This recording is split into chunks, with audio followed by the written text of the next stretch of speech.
एक मामले में मैं कहना चाहूंगा जो ऑपरेशन सिंदूर चल रहा है, एक मामले में पाकिस्तान हमसे मजबूत स्थिति। पाकिस्तान में कोई भी सत्ता पक्ष का नेता और विपक्ष का नेता सेना की ऊपर प्रश्न नहीं उठा रहा है। भारत में अनेक नेता प्रश्न उठा रहे हैं। पाकिस्तान के किसी भी व्यक्ति को भारत के मीडिया में कोट नहीं किया जा रहा है की स्थिति नहीं है। भारत के बड़े बड़े नेताओं को, मुख्यमंत्रियों, पूर्व मुख्यमंत्रियों को कोट किया जा रहा है। अनेकता में ऐक्य मंत्र को जन जन फिर अपनाता है, देखो प्यारा देश हमारा आगे बढ़ता जाता है। एक मामले में मैं कहना चाहूंगा जो ऑपरेशन सिंदूर चल रहा है, एक मामले में पाकिस्तान हमसे मजबूत स्थिति में है। वो क्या है कि पाकिस्तान में कोई भी सत्ता पक्ष का नेता और विपक्ष का नेता सेना की ऊपर प्रश्न नहीं उठा रहा है। भारत में अनेक नेता प्रश्न उठा रहे हैं। पाकिस्तान के किसी भी व्यक्ति को भारत के मीडिया में कोट नहीं किया जा रहा है की स्थिति नहीं है। भारत के बड़े बड़े नेताओं को, मुख्यमंत्रियों, पूर्व मुख्यमंत्रियों को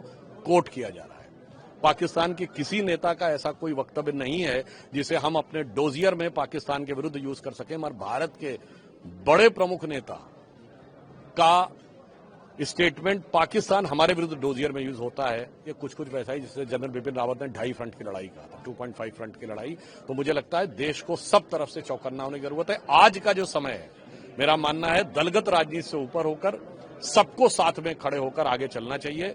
माननीय प्रधानमंत्री जी ने अभी सांसदों का 6 डेलीगेशन भेजे हैं जो बाहर जा रहे हैं। तो मैं अपनी विचारधारा से विरोध रखने वालों को, विपक्षी दलों को भी कहूंगा कि आओ मिलकर दिया जलाएं। सर, उसमें कांग्रेस लेकिन नहीं कह रही कि क्या जरूरत है प्रतिनिधिमंडल भेजने की। एक बयान कांग्रेस की तरफ से आया। देखिए, वो तो तिरंगा यात्रा का भी विरोध कर रहे थे।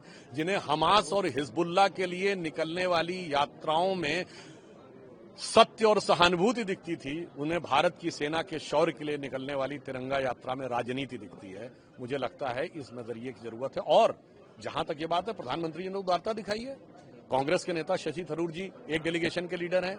जहां तक मैंने सुना है कि शायद सलमान खुर्शीद जी एक डेलीगेशन के लीडर। सभी विपक्षी दलों को, एनडीए के दलों को साथ में लेकर भारत की एकजुटता का एक प्रतिनिधित्व अंतर्राष्ट्रीय स्तर के ऊपर प्रधानमंत्री श्री नरेंद्र मोदी जी ने करने का प्रयास किया। शशि थरूर के मसले पर कांग्रेस में भी तोड़फाड़ देखने को मिल रही है कहीं न कहीं, क्योंकि तमाम चीजें जैसा कि आप जानते हैं शशि थरूर को लेकर हो रही है। शशि थरूर अपनी तरफ से जरूर वो विदेश संबंधी संसदीय समिति के अध्यक्ष हैं और इसका पद कांग्रेस की अनुशंसा पर ही उनको मिला है।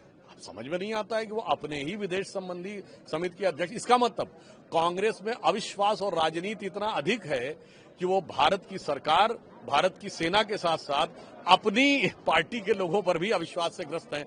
तो इस वहम की कोई दवा नहीं हो सकती। सर, एक इम्पोर्टेंट सवाल, असम के मुख्यमंत्री ने वो गौरव गोगोई का नाम लेते हुए उनके पाकिस्तान के कनेक्शन और उनकी वाइफ के वेतन एनजीओ से वहां से मिलने की बात कही है। उसमें नाम भी प्रतिनिधिमंडल में गौरव गोगोई का भी है। सर, प्रतिक्रिया आपकी जरूर। देखिए, उस विषय पे गौरव गोगोई जी को अपना जो भी स्पष्टीकरण देना है, क्योंकि हेमंता विश्व शर्मा जी ने बहुत आग्रहपूर्वक, बड़ी दृढ़ता के साथ उन्होंने स्पष्ट कहा है और वैसा स्पष्ट उत्तर उनकी तरफ से नहीं आया। वो अलग विषय है। पर हमने कहा ना, इस समय जो हमारी सरकार ने निर्णय लिया है वो दलगत भावना, क्यों असदुद्दीन ओवैसी भी तो है उसमें। हमने ये नहीं देखा है कि कौन विरोध कर रहा। हमने कहा पूरे भारत का प्रतिनिधित्व होना चाहिए। यानी ये दिखना चाहिए कि सारा भारत समवेत स्वर में, एक रूप में आगे बढ़ता हुआ दिखाई पड़ रहा है। तो मैं इसे एक लाइन में कहूंगा कि अनेकता में ऐक्य मंत्र को जन जन फिर अपनाता है, देखो प्यारा देश हमारा आगे बढ़ता जाता है। इस विचार से हम काम कर रहे हैं।